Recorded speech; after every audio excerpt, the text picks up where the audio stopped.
Selamat pagi Bapak Ibu dan Saudara yang dikasihi oleh Tuhan. Berjumpa lagi dengan saya di channel Valogurusia TV ini. Kita akan berbicara mengenai Yohanes pasal 20 ayat 1 sampai dengan ayat 10 dalam rangkaian kebaktian subuh pada Minggu tanggal 17 April 2022 ini dalam momen memperingati kebangkitan Tuhan kita Yesus Kristus.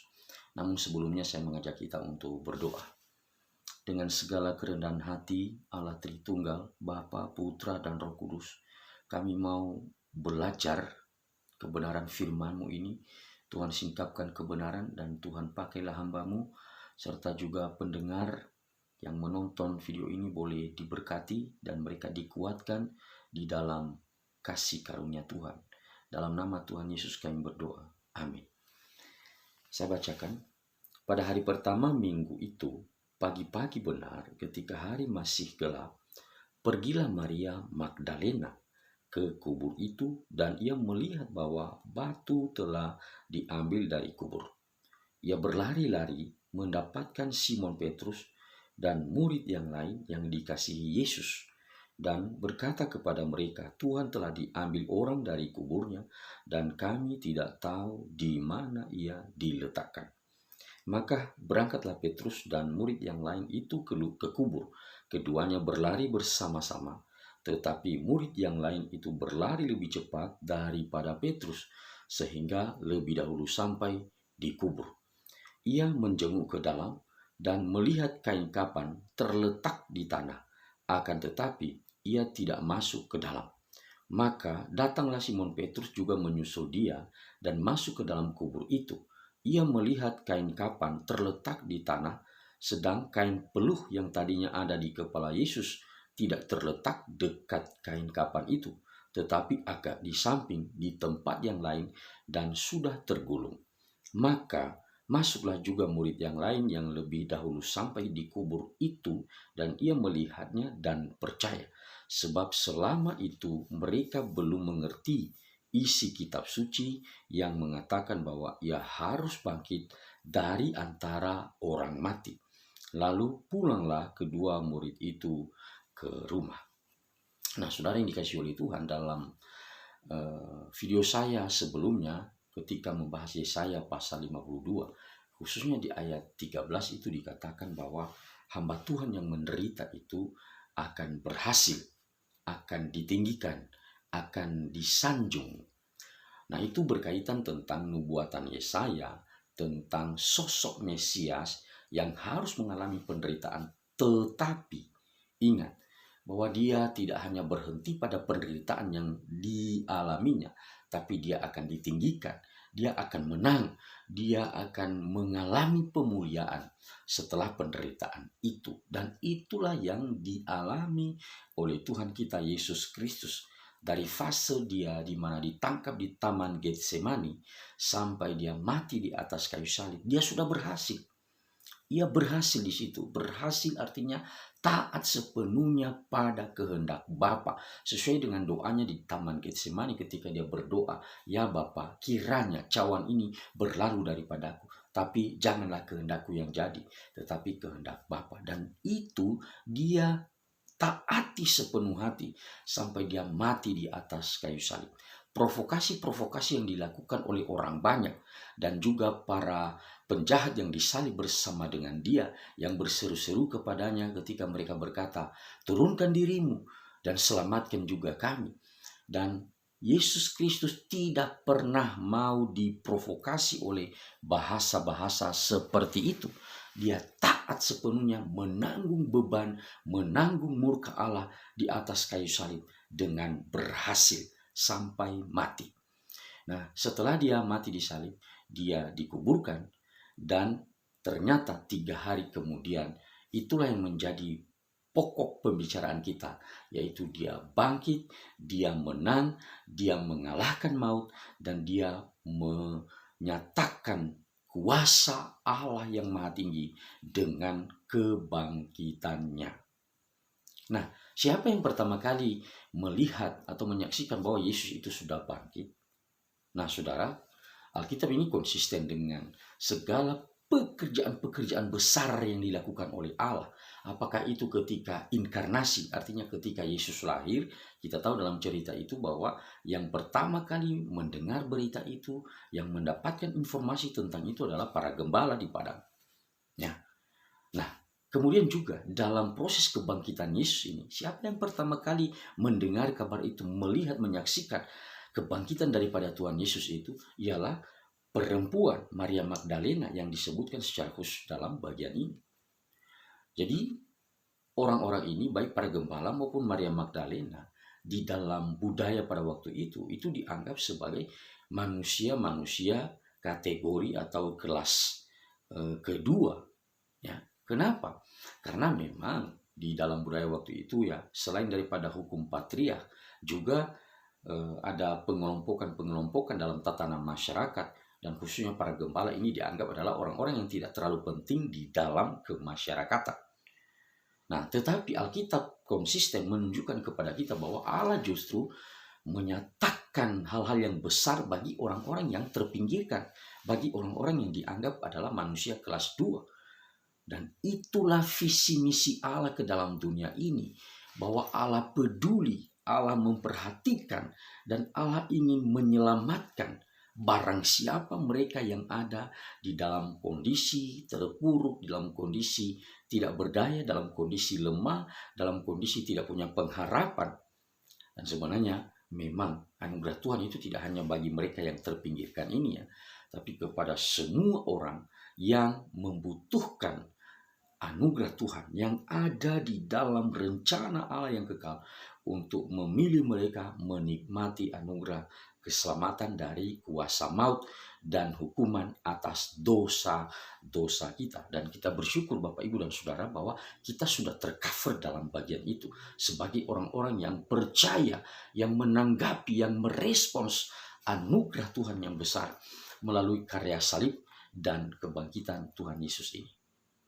Nah, memang Saudara, di dalam apa yang kita baca ini ya, ada nanti dalam cerita yang sudah saya baca tadi itu ada murid yang lain, ya, murid yang dikasihi oleh Yesus yang begitu cepat berlari dibanding dengan Petrus. Juga ketika datang ke kubur itu, mereka menyaksikan bahwa kubur itu sudah kosong. Demikian juga nanti Petrus ketika dia menyusul, lalu dia masuk melihat, dan ternyata memang kubur itu sudah kosong ya. Selain daripada kesaksian Maria ketika dia datang pertama kali di kubur itu, di situasi yang masih gelap ya, artinya masih subuh. Dia melihat batu yang besar itu sudah tidak ada di pintu kubur itu. Ya. Jadi saudara harus mengerti dulu bahwa kuburan mereka dengan kuburan kita di negara kita saat ini berbeda dengan kuburan orang-orang di Timur Tengah sana pada waktu itu. Ya. Kalau kita kan, ya, kalau ada orang meninggal, mati, lalu dikuburkan. Ya, tanah digali, lalu dimasukkan ke dalam tanah dan ditutupi dengan tanah. Atau alternatif yang kedua, kalau pengalaman saya waktu saya pelayanan di Surabaya, ya, orang-orang itu dikremasi. Dikremasi artinya dibakar dalam satu tempat tertentu, tempat yang disebut sebagai krematorium. Dan setelah dibakar ya abunya diambil oleh keluarga. Nah, waktu itu, di zaman itu, ya, kita melihat misalnya bagaimana Abraham membeli gua Makpela, ya. Jadi modelnya itu gua, kubur itu gua. Jadi gua itu punya pintu ya, punya lubang untuk masuk ke dalamnya itu. Dan itu yang disebutkan oleh Maria Magdalena itu, bahwa batu yang menutupi pintu itu sudah tidak ada, sudah tidak ada. Dan sebenarnya para penjaga, tentara yang menjaga pintu kubur itu ada.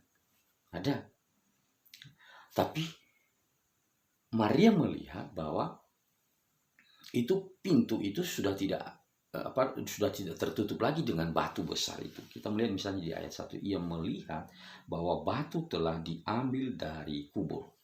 Ayat 2, ia berlari-lari mendapatkan Simon Petrus dan murid yang lain yang dikasihi Yesus dan berkata kepada mereka, Tuhan telah diambil orang dari kuburnya dan kami tidak tahu di mana ia diletakkan. Jadi Maria ini secara naluri keperempuanannya ya, Dia belum masuk, dia hanya melihat batu, tapi dia sudah mengklaim bahwa oh itu pasti Yesus tidak ada di dalam. Itu dalam pengertiannya udah dicuri ya, udah diambil orang. Ya, dia berkata di situ Tuhan telah diambil orang. Ya, jadi kadang perempuan itu ya, istilahnya naluri mereka-rekanya itu kuat sekali di situ. Ya, itu keunggulan daripada perempuan, Bapak Ibu dan Saudara. Naluri reka-reka itu udah kuat sekali. Dinyatakan oleh Maria Magdalena. Dia hanya melihat batu, tapi dia sudah mengklaim bahwa Yesus sudah diambil. Ya. Jadi belum penelitian akurat. Ya, dia belum melakukan penelitian akurat karena dia belum masuk ke dalam. Tapi dia sudah klaim bahwa tubuh Yesus Kristus sudah diambil oleh orang, sudah dicuri oleh orang. Itu bahasa yang lebih kasarnya. Ya. Dan ketika dia melihat itu, lalu dia pergi kepada Simon Petrus dan juga para murid yang lain. Lalu mereka juga, Simon dan murid yang dikasih Yesus itu pergi berlari dan mendapatkan kubur. Dan dua-duanya juga menyaksikan bahwa batu di pintu kubur itu sudah terguling. Dan mereka menyaksikan di dalam ternyata memang tubuh daripada Tuhan Yesus Kristus itu tidak ada. Nah, mereka hanya melihat apa? Kain kapan dan juga kain peluh di atas kepala Yesus. Di situ tadi dikatakan sudah tergulung, ya, sudah dirapikan, ya, sudah rapi. Tapi kain kapan itu terletak di tanah. Ya. Dan memang Bapak Ibu dan Saudara, kalau hanya sebatas itu misalnya ya, hanya sebatas mereka saksikan kain kapan terletak lalu kain peluh di tempat yang lain. Saya kira dasar atau argumentasi tentang kebangkitan Yesus itu tidak bisa dijadikan patokan ya. Kalau hanya berdasarkan kain kapan dan juga kain peluh yang ada dalam kubur itu, kita tidak bisa mendasarkan itu dari argumentasi orang yang bisa mempertanyakan kebangkitan Yesus itu, kalau alasannya adalah hanya karena kain kapan terletak di lantai dan atau di lantai dan di kain peluh di tempat yang lain, ya. Tidak terlalu argumentatif ya hal yang seperti itu. Tapi penekanan yang lebih penting di dalam bagian ini adalah bagaimana respons daripada murid yang dikasihi oleh Tuhan itu ketika dikatakan dalam ayat yang ke-8, maka masuklah juga murid yang lain yang lebih dahulu sampai di kubur itu, dan ia melihatnya dan percaya. Jadi ada unsur kepercayaan di situ. Ada unsur kepercayaan bahwa Yesus memang sudah bangkit. Ya. Buktinya itu kain kapan ada di bawah dan kain peluh juga di dalam kubur itu. Nah, memang ini salah satu ya alasan yang sangat kuat bahwa Yesus ternyata bukan dicuri orang, bukan diambil orang. Ya, karena kalau misalnya itu adalah pencurian, maka orang kalau mencuri itu kan buru-buru ya, buru-buru. Nggak perlu dulu buang atau menyeleksi apa barang yang perlu dibawa untuk di bagian di tubuh Kristus itu, apakah ada kain peluh atau kain kapan di tubuhnya. Itu biasanya orang kalau mencuri itu kan buru-buru, jadi nggak usah dulu secara nalar sederhananya kita ya secara sederhana saja. Orang kalau curi itu nggak mau repot-repot, angkat dulu pakaiannya, angkat dulu kain peluhnya, nggak ada repot-repot seperti itu, udah bawa aja dulu ya. Orang kalau mencuri modelnya seperti itu ya, enggak nanti dipikirkan itu, yang penting dulu tubuh Kristus diangkat aja. Jadi kalau anggapan bahwa itu dicuri oleh orang,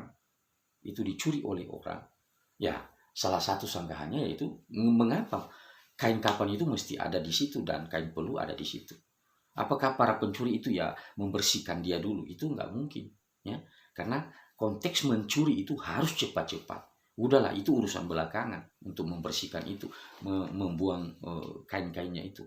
Jadi secara jelas dalam bagian ini menunjukkan kepada kita bahwa ini bukan dicuri oleh orang, bukan hanya sekedar kejadian dicuri oleh orang, tapi ada hal yang lebih besar, yang lebih agung, yang lebih mulia daripada dicuri oleh orang. Apa itu? Yesus bangkit. Yesus bangkit. Dan Alkitab atau Yohanes mencatat bagaimana murid yang dikasihi oleh Tuhan itu dinyatakan dalam ayatnya yang ke-9, ayat yang ke-8, ya. Ia melihatnya dan percaya. Artinya dia beriman, dia meneguhkan dalam hatinya, benar Yesus ini sudah bangkit. Ayat 9 dikatakan, sebab selama itu mereka belum mengerti isi kitab suci yang mengatakan bahwa ia harus bangkit dari antara orang mati. Nah, ini penting saudara, penting sekali.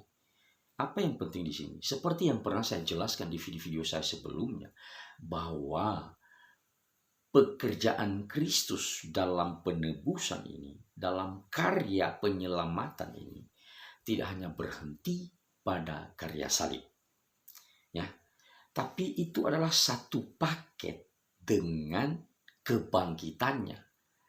Ya, jadi sangat jelas misalnya dalam surat Paulus kepada jemaat di Korintus, dia menyinggung soal itu. Kalau sekiranya Yesus hanya mati di salib, bahkan dikuburkan, iman kita masih belum dapat pondasi apa-apa di situ. Ya, iman kita belum mendapatkan pondasi apa-apa. Dan iman kalau hanya sebatas kita hanya percaya dan melihat bahwa kronologi itu hanya berhenti pada kematian, disalib dan dikuburkan, lalu dia tubuhnya hancur dan tidak bangkit. Paulus katakan iman kita itu pasti bukan iman yang kuat, itu iman yang sia-sia. Tapi kebangkitan Yesus dari antara orang mati ini meneguhkan bahwa iman kita kepada Tuhan tidaklah sia-sia. Dan itu ternyata terjadi dalam sebuah rangkaian penggenapan daripada nubuatan dalam perjanjian lama, bahwa Yesus memang harus menang, Yesus memang harus dimuliakan, ditinggikan setelah dia menjalani secara taat proses kematian di atas kayu salib itu. Dan saya sudah singgung bahwa kematian di salib adalah sebuah proses di mana dia harus menerima murka Allah. Dia yang tidak berdosa dibuatnya menjadi berdosa karena kita. Artinya dia menanggung murka Allah di atas kayu salib itu karena kita, supaya kita boleh mendapatkan keselamatan. Nah, saudara yang dikasihi oleh Tuhan, lalu nanti kalau kita baca ayat-ayat selanjutnya, ya, misalnya ayat 11 itu dalam perikop Yesus menampakkan diri kepada Maria Magdalena, juga setelah itu ayat 19 sampai 23 Yesus menampakkan diri kepada murid-muridnya, lalu ada ayat 24 sampai ayatnya yang ke 29 mengenai bagaimana Yesus menampakkan diri kepada Thomas. Jadi rangkaian kejadian itu tidak hanya berhenti pada kesaksian Maria Magdalena, Petrus dan murid yang dikasihi oleh Tuhan itu. Ada rentetan setelah itu penampakan atau penunjukan diri Yesus Kristus yang memang sudah bangkit dari antara orang mati. Ya, jadi ini yang seringkali diungkap ya Bapak Ibu, bahwa ternyata iman daripada para murid itu memang sifatnya progresif. Progres ini artinya bertumbuh ya bertumbuh ya. Sebelum kebangkitan atau ketika masih dalam proses Yesus itu diadili, dianiaya, lalu mati di salib, iman mereka itu masih belum stabil. Buktinya ya Petrus misalnya, waktu itu Yesus ditangkap lalu dia ada ditunjuk oleh orang, oh kamu ini juga, kamu salah satu pengikut daripada si Kristus ini yang disalibkan ini. Dan dia menyangkal situ, aku tidak kenal dia. Ya, itu iman yang masih labil. Jadi mereka ikut Yesus selama ini masih belum terlalu kuat di dalam imannya. Nah, nanti kebangkitan ini adalah momen perubahan yang paling besar dalam kehidupan para murid. Sekali lagi Bapak Ibu, kebangkitan itu momen terbesar perubahan iman para murid kepada Kristus. Maka itu dalam bahasa teologianya itu dikatakannya faith after resurrection. Iman setelah kebangkitan itu adalah iman yang kokoh. Iman para murid itu setelah kebangkitan, iman yang kokoh, iman yang kuat. Kenapa? Nanti kita saksikan bahwa setelah mereka betul-betul melihat bahwa Yesus sudah bangkit, memang benar-benar sudah bangkit, melalui dia menyatakan diri kepada mereka beberapa kali. Dan sejak saat itu mereka sungguh-sungguh memberikan hidup bagi pekerjaan Tuhan. Mereka semakin yakin bahwa Tuhan Yesus tidak hanya mati di salib untuk menebus, tapi dia sudah bangkit, dia sudah menang, sudah mendapatkan viktorinya, kemenangannya atas kuasa maut. Dia tidak diikat oleh kuasa kegelapan, kuasa maut, tapi dia menang. Maka sekarang barang siapa yang percaya kepada Kristus yang menang itu, dia akan menikmati keselamatan di dalam Tuhan. Saudara, sudahkah Anda berada di dalam iman yang teguh seperti itu? Apakah saudara percaya bahwa Yesus Kristus telah disalibkan, lalu mati dan dikuburkan, turun ke dalam kerajaan maut, dan pada hari yang ketiga bangkit dari antara orang mati? Sudahkah Anda benar-benar ada di dalam posisi beriman seperti pengakuan-pengakuan iman kita yang seringkali kita ucapkan pada kebaktian-kebaktian kita? Jadi sebenarnya saudara, setiap kebaktian itu setelah khotbah ya, kita biasanya mengungkapkan pengakuan iman rasuli mengenai kepercayaan kita kepada Allah Tritunggal. Kita percaya kepada Bapa, Putra, dan Roh Kudus. Dan salah satunya dalam poin kepercayaan kita kepada Kristus, hal ini sudah diungkapkan. Bahwa kita percaya akan kematiannya, dia dikuburkan, dan dia bangkit dari antara orang mati. Sudahkah benar-benar itu menjadi milik kita, kekuatan kita? Mari terus percaya kepada Kristus. Karena hanya Kristuslah yang memberikan kita pengharapan akan kehidupan, akan kebebasan dari hukuman dosa, dan kehidupan kekal bersama dengan Allah. Jangan keraskan hatimu, terimalah anugerah Tuhan. Amin.